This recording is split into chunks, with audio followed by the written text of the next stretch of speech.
So now we know.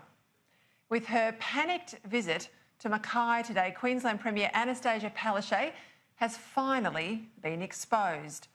Labor's fight on the Adani coal mine was never about environmental concerns. From day one, this was always about the politics.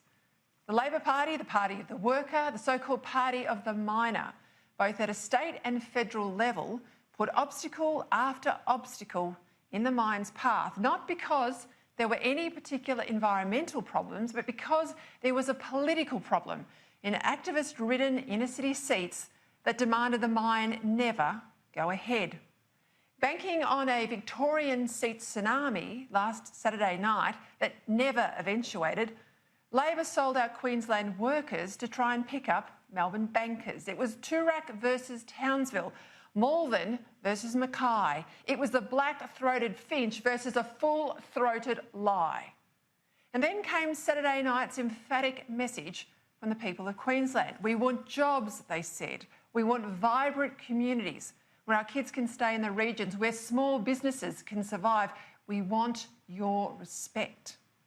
By putting Bill Shorten's tilt at the top job ahead of jobs for Queensland, the Queensland Premier now finds her own job is on the line.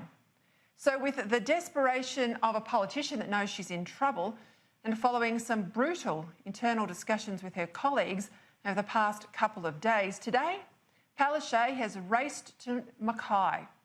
She's ordered immediate meetings between officials and Adani and decreed a swift timeline for the approvals. Now, excuse me here if I'm a little cynical. We have heard this all before. You see, despite investing more than $1 billion, Adani has faced the best part of a decade of obstruction and delay because city-based green groups pursued guerrilla warfare against the mine on the ground, in the courts and through the Labor Party. On the ground, there has been protest after protest, most recently the Bob Brown-led anti-coal convoy that caused such acrimony during the recent campaign. The legal sabotage, well, it spawned a new word, lawfare, to describe taxpayer-funded green groups' exploitation of a Howard-era change to standing rules to challenge every approval in court. And finally, just as the mine was about to start, the Queensland Environmental Minister suddenly demanded a new finch study after he got an adverse report from a known opponent of the mine that could have set back the whole process by years. After such sabotage, it's any wonder the Indian company doesn't want to give up and go home, loudly complaining that it's impossible to do business in Australia. I mean, talk about sovereign risk. But all credit to them, they have persevered, because clean coal from Queensland could power the lives of tens of millions of Indians, otherwise dependent on firewood and cow dung for their cooking and heating. Labor likes to call those who support baseload energy in this country knuckle draggers or cave dwellers, those of us who live in the dark ages, they say. Seriously, get out of your trendy cafes. Go and visit one of those unpowered homes in India, as I have done, and I'll show you the side of politics who wants poor people to stay poor and the side of politics who wants to bring them into our electricity-powered 21st century.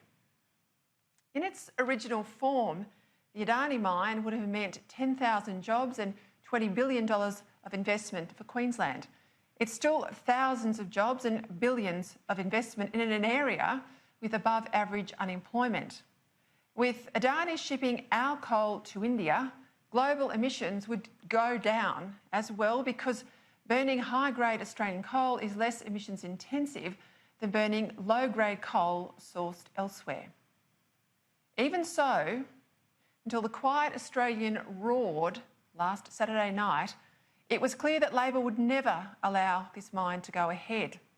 And with the 11% anti-Labor swing in Capricornia, that's Rockhampton, the loss of the seat of Herbert, that's Townsville, and the loss of Longman on the Sunshine Coast, Labor has suddenly worked out what the coalition has always known, that people only support climate policy if it's common sense, it doesn't hurt their cost of living or destroy their jobs. Could it be that Labor has suddenly discovered that there's an economic and political cost to policy that's supposed to save the planet. Incidentally, it seems workers in Britain have, where British Steel is about to close, with the loss of 25,000 jobs and critical steelmaking capacity because the company can't pay its carbon bill after the EU stopped giving British companies free carbon credits. It's yet another example of how the climate cult is doing massive economic damage for no environmental benefit. With Queensland Premier today out all but admitting that she's been playing politics with the environment, perhaps other leaders will now start to see sense. With Turnbull gone, his pro-climate son humiliated, and Scott Morrison finally free to be his own man, let's hope this green madness finally stops and we do what's right for our environment and our economy.